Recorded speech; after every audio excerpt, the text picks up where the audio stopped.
सिलपिल्ले, कृष्ण भगवान की भक्त। दो कन्याएं श्री भक्तमाल ग्रंथ में नाभादास जी ने लिखा है। ठाकुर सिलपिल्ले श्री कृष्ण की दो भक्ता कन्याएं थी।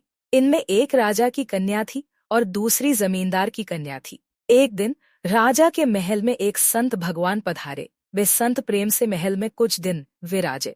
राजा और जमींदार दोनों की कन्याएं महल में खेल रही थी। उसी समय उनकी दृष्टि संत की ओर गई।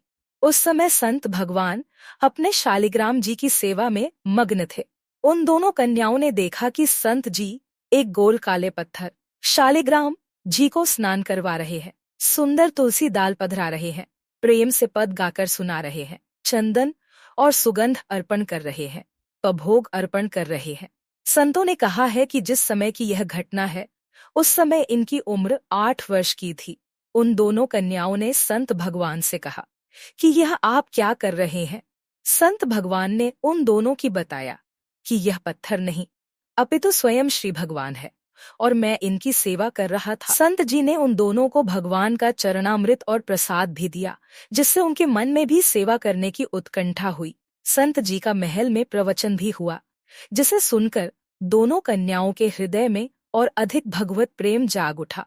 उन्होंने संत भगवान से विनती करते हुए कहा कि हमें भी आप जैसी सेवा हमें भी करनी है। हम भी सुकुमार श्याम सुंदर की पूजा करेंगी। हमें आप ठाकुर जी की मूर्ति दे दीजिए। उन दोनों के मन में भाव आया कि यही संत हमारे सद्गुरुदेव भगवान है। उन संत ने दोनों कन्याओं के भाव को देखकर मन में विचार किया कि यह दोनों तो अभी बहुत कम आयु की है, बच्चियां हैं। कहीं भगवान की सेवा में कोई त्रुटि न हो जाए, कोई अपराध न हो जाए। शिष्य के द्वारा यदि त्रुटि हो जाए तो अपराध गुरु को लगता है। संत ने सोचा कि जब यह बड़ी हो जाएंगी तब हम इन्हें भगवान की मूर्ति प्रदान करेंगे। पहले तो संत ने मन कर दिया, परंतु दोनों कन्याओं के आंखों से अश्रुपात होने लगा। संत ने देखा कि यह भगवान के लिए रो रही है। भले कि यह अनभिज्ञ है, छोटी है, परंतु अवश्य यह दोनों पूर्व जन्म की कोई महान भक्ता है। संत जी ने विचार किया कि बचपन से ही दोनों को भगवान के सेवा का अभ्यास भी कराना है और अपराध से भी बचाना है। अतः उन्होंने बिच वाला रास्ता अपनाया। दोपहर के समय जब संत भगवान शौच आदि क्रियाएं करने नदी किनारे गए थे, वही नदी के तट से उन्होंने 2 काले पत्थर उठाकर साथ लेकर आए।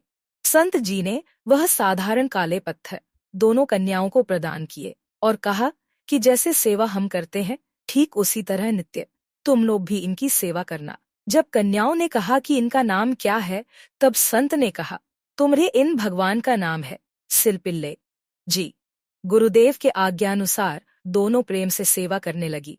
सेवा करते करते उनके हृदय में बड़ा भारी अनुराग बढ़ गया। कभी वह कीर्तन करती, कभी नृत्य करती। दोनों आनंद में मग्न रहने लगी।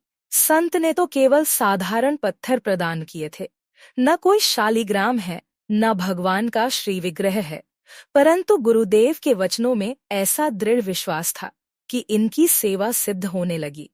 उन दोनों को कभी उन शिलाओं में श्री कृष्ण के दर्शन होते, कभी श्री कृष्ण उनसे बातें करते और कभी मंद मंद मुस्कुराते। भगवान तो भावग्राही है, जो कोई शुद्ध सरल भाव से उनकी सेवा करे उन पर प्रभु रीझ जाते हैं।